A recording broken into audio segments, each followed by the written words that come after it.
قرآنی الفاظ کے ذریعے سے دم کرنا اور شفا حاصل کرنا، یہ حضور نبی اکرم صلی اللہ علیہ وسلم کے صحابہ کرام کی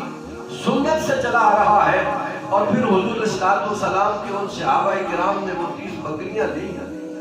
اور صحابہ کرام کہنے لگے کہ چلو ان کو آپس میں تقسیم کرتے ہیں۔ تو جنہوں نے دم فرمایا تھا وہ صحابی فرمانے لگے کہ نہیں، ایسے نہیں، جب تک ہم حضور کی بارگاہ میں یہ مسئلہ پیش نہیں کریں گے اور حضور علیہ السلام اجازت نہیں فرمائیں گے، اس وقت تک ہم تقسیم نہیں کر سکتے، ہم ان کو جو ہے وہ اس طرح ایک دوسرے کے حوالے نہیں کر سکتے۔ اور جب بارگاہ مصطفیٰ صلی اللہ علیہ وسلم میں پہنچے تو حضور کی بارگاہ میں سارا واقعات کیا، تو حضور علیہ السلام نے فرمایا اچھا یہ بتاؤ کہ تمہیں یہ کیسے پتا چلا کہ اس کے ذریعے دم بھی ہو سکتا ہے، اس کے ذریعے علاج ہو سکتا ہے؟ اور پھر خود ہی حضور علیہ السلام نے فرمایا ہاں تم نے ٹھیک کیا ہے، تم نے جو کیا ہے ٹھیک کیا ہے، لہذا آپ ان بکریوں کو تقسیم کرو اور اس میں سے میرا حصہ بھی نکالو۔ تو حضور نبی رحمت صلی اللہ علیہ وسلم کی اس تصدیق سے یہ پتہ چلا کہ دم کرنا جو ہے وہ قرآن و سنت کے خلاف نہیں ہے۔ اگر برے کلمات کے اندر تاثیر ہو سکتی ہے تو اچھے کلمات کے اندر بھی تاثیر ہو سکتی ہے۔ تو رب ذوالجلال نے ان صورتوں کو اسی مقصد کے لیے جو ہے حضور نبی اکرم صلی اللہ علیہ وسلم کی ذات اقدس پر نازل فرمایا اور جبریل کو دے کے بھیجا کہ فرمایا جاؤ جا کے محبوب کریم صلی اللہ علیہ وسلم سے فرما دو کہ ان صورتوں کو پڑھتے جاؤ، ان آیات کو پڑھتے جاؤ۔ اور حضور علیہ السلام ان کلمات کو پڑھتے جا رہے تھے اور اللہ رب العزت آپ کو شفائیں عطا فرماتا چلا جا رہا۔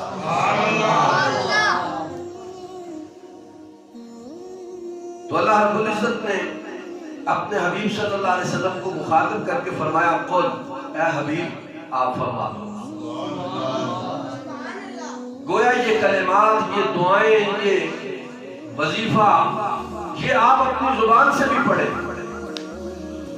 جس سے یہ اشارہ ملتا ہے۔ بزرگان دین فرماتے ہیں کہ جو بیمار ہو اسے چاہیے کہ وہ خود بھی وظیفہ کرے، وہ خود بھی اس کی تلاوت کرے، اس کو پڑھے،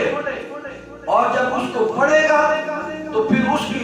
پڑھنے کی برکتیں بھی نصیب ہوں گی۔ اور اگر کوئی دوسرا بھی پڑھ کر پھونک مارتا ہے تو پھر بھی درست ہے، دونوں طرح سے درست ہے، وہ خود بھی پڑھ سکتا ہے اور دوسروں کے ذریعے جو ہے وہ پڑھوا بھی سکتا ہے۔ تو اس لیے فرمایا قل، اے حبیب صلی اللہ علیہ وسلم آپ پڑھیے، آپ فرما دیجئے اعوذ، میں پناہ مانگتا ہوں، برب الفلق، صبح کے پروردگار کی، صبح کے رب کی میں پناہ مانگتا ہوں۔ اب یہ فلق، صبح کے رب کی پناہ مانگنے کا ذکر خاص طور پہ صبح کا ذکر کیوں کیا؟ مفسرین کرام فرماتے ہیں اس لیے کہ جیسے رات کی تاریکی، رات کا اندھیرا صبح کے ذریعے سے دور ہوتا ہے، اسی طرح اللہ رب العزت کی ذات جیسے صبح کے ذریعے رات کی تاریکی کو ختم کرتی ہے، ایسے ہی بندے کی تکلیف کو بھی اپنے ان کلمات کے ذریعے سے ختم فرماتی ہے۔ تو یہ ایک نوید تھی، ایک کشادگی کی جو ہے وہ خوشخبری تھی کہ اس طریقے سے جیسے صبح جو ہے وہ اندھیریوں کو ختم کرتی ہے، اجالے آ جاتے ہیں اور روشنیاں آ جاتی ہیں، ایسے ہی صبح کا جو پروردگار ہے وہ اپنے بارگاہ میں پناہ حاصل کرنے والے کی تکلیفوں کو دور فرما دیتا ہے اور اسے شفا میں عطا فرما دیتا ہے۔ اور پھر اس کا دوسرا معنی مفسرین کرام نے یہ ذکر کیا ہے کہ فرماتے ہیں فلک جو ہے یہ جہنم کے اندر ایک انتہائی گڑھا ہے، ایک بہت بڑا کنواں ہے اور اتنا تاریک ہے اور اتنا سخت ہے اس کا عذاب اور اس کی تکلیف کہ خود جہنم بھی اس سے پناہ مانگتی ہے. اتنی تکلیف والا وہ گڑھا ہے، یعنی جہنم کے اندر ایک جہنم ہے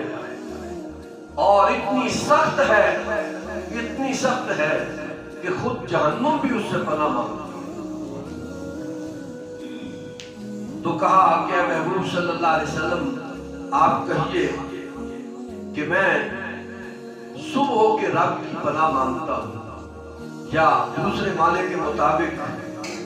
جہنم کے اس گڑھے کے مالک، اس جہنم کے گڑھے کے پیدا کرنے والے رب کی پناہ مانگتا ہوں کہ جو اس قدر تکلیفوں کا مقام بنا سکتا ہے وہ تکلیفیں دور بھی فرما سکتا ہے. جو اس قدر سخت تکلیفوں والے مقام بنا سکتا ہے وہ اتنی سخت تکلیفوں کو دور بھی فرما سکتا ہے. اس لیے میں اس مالک کی بارگاہ میں پناہ حاصل کرتا ہوں. من شر ما خلق، اس کی پیدا کی ہوئی، رب ذوالجلال کی پیدا کی ہوئی ہر چیز کی شر سے پناہ مانگتا ہوں. اللہ رب العزت کی پناہ میں اپنے آپ کو دیتا ہوں، کیونکہ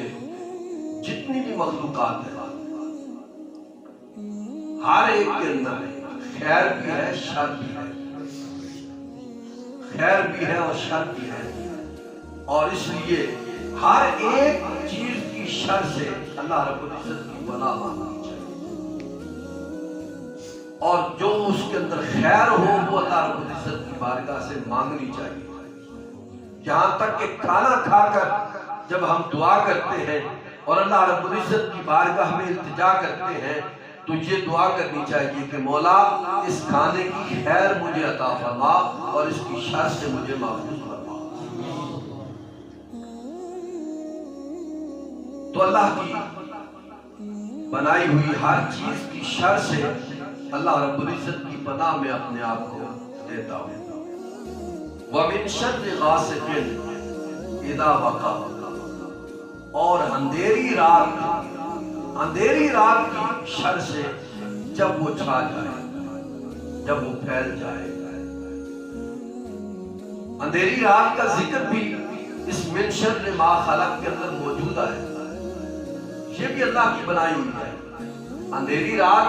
وہ بھی اللہ کی پیدا کی ہوئی ہے، روشن دن وہ بھی اللہ کا پیدا کیا ہوا ہے، صبح و شام وہ بھی اللہ کا جو ہے وہ پیدا کیے ہوئے ہیں. ہر چیز کی شر سے جب پناہ مانگی تو اس کے اندر رات کی شر جو ہے اس کا ذکر بھی موجود تھا، لیکن بطور خاص رات کی شر سے علیحدہ طور پہ ذکر کر کے پناہ مانگنے کا اس لیے ذکر کیا کہ مفسرین کرام فرماتے ہیں کہ رات کی تاریکی میں ہی دشمن جو ہے وہ زیادہ گھات لگاتا ہے. رات کی تاریکی میں ہی زیادہ شر جو ہے وہ موجود ہوتی ہے، اور شر کا سلسلہ جو ہے وہ اگرچہ دن کے اندر بھی ہوتا ہے لیکن رات میں جو ہے وہ اندھیری میں، تاریکی میں جو ہے وہ زیادہ ہوتا ہے. تو اس لیے فرمایا کہ رات کی اس تاریکی سے اور اس کی شر سے پناہ مانگتا ہوں جب وہ چھا جاتی ہے اور روشنی ختم ہو جاتی ہے اور جو ہے ہر طرف اندھیرا چھا جاتا ہے. تو من شر ما ومن شر غاسق اذا وقب، تاریک رات کی شر سے پناہ مانگتا ہوں اللہ رب العزت کی جب وہ چھا جائے.